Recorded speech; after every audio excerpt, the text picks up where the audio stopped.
The high gas prices have made smaller, more fuel-efficient cars a hot commodity here in Rochester, and it's leaving dealerships running on empty when it comes to inventory. During the sentencing hearing, Judge Rashavi did tell the Millers that mothers and fathers shouldn't be jailers and torturers, and, quote, a home should be a home and not a concentration camp. Where, as you can see, it's kind of rush hour. Traffic's already beginning to back up. In fact, the graffiti is so bad that the bottom half of this slide seems to be completely repainted. Now, it's along this stretch of Highway 52 here near 160th Street going towards Cannon Falls that officials say they originally started getting phone calls about Michael Andrus' reckless driving. The Fillmore County Sheriff says Latifi was last seen in front of Lanesboro High School getting into a taxi. The sheriff says he believes Latifi is in no danger and planned his own departure. After the roundtable testimonials, the fiery budget debate that took place on the streets before Dayton arrived continued in the Senior Citizen Center. Get on your knees! Go down on your knees! You're watching Rochester police arrest Jaime Rodriguez in front of his girlfriend's home on Marion Road after a standoff that began sometime Tuesday morning. Rodriguez allegedly kidnapped an acquaintance with his girlfriend, Marissa. She reported that she was assaulted, punched and hit around the face and torso several times. The couple allegedly demanded money to let the woman go. While retrieving the money, the woman got away. As they exited the motor vehicle, she fled to a nearby residence where she called law enforcement. That call led to a standoff at Marissa's home, for which the couple refused to come out even though Marissa's 2 children were in the home. I called them, they were just there chilling at their house.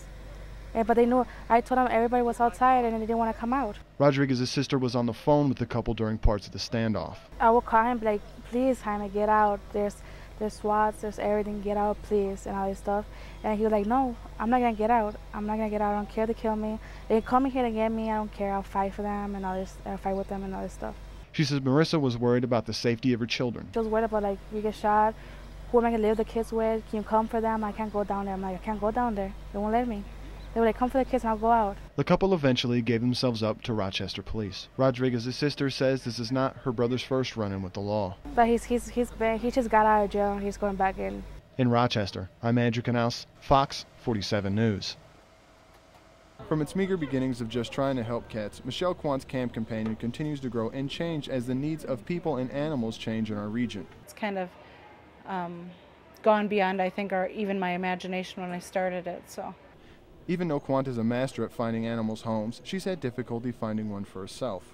Her home in Orinoco was destroyed in last September's flood. If you peek behind me here, this is the reason my home was condemned. The whole foundation washed out. Floodwaters got so high in September that they came within a foot of Michelle Quant's ceiling, which can be seen from the outside by this, what looks like a yellowish sand-painted line wrapped around the back of Michelle's house. Quant remembers being frightened as her house began to flood. It sounded like a bomb. It came up and hit the floor underneath, and it vibrated. This warm day in May is only the second time Quan has been back to her home of 20 years since the flood. It's too hard for me to come back here. It's hard for me to be here and see it like this. Images that are still disturbing 8 months later. This deck, I would never, ever have been able to sit under it or even really get my leg under it because it was really level with the ground. It's just unbelievable to me. I mean, this yard was flat, and now it's just a sand dune. Amazingly, Michelle is still able to keep a sense of humor about her new beachfront property. I'm going to get a lawn chair and just sit on the sand. And despite the cost being around $70,000, she's determined to rebuild. You know, when you have a home, it's what you think it is. It's really your home. And no matter what happens, sometimes that's just in you. I don't think you can change that. This is not uncommon, especially for kids from Afghanistan. Hasibullah Latifi, a foreign exchange student from Afghanistan, is like any other Minnesota teenage boy in that among his favorite things in life are music and sports. He liked playing basketball, and I think he liked the food too here. Some describe Latifi, who lived in Fountain with his sponsor family, as private, but his classmate Brady Darling says Latifi always had a positive attitude. Never upset. He always had an upbeat attitude and never complained really. That's why Darling says it's surprising Latifi left town. But on February 3rd, that's exactly what he did. The Fillmore County Sheriff says Latifi was last seen in front of Lanesboro High School getting into a taxi. The sheriff says he believes Latifi is in no danger and planned his own departure. There's some other things that he did that gave it the appearance that it was pretty well organized. He just didn't come up with this idea. But why would Latifi leave Fountain, Minnesota? Was he in some kind of trouble?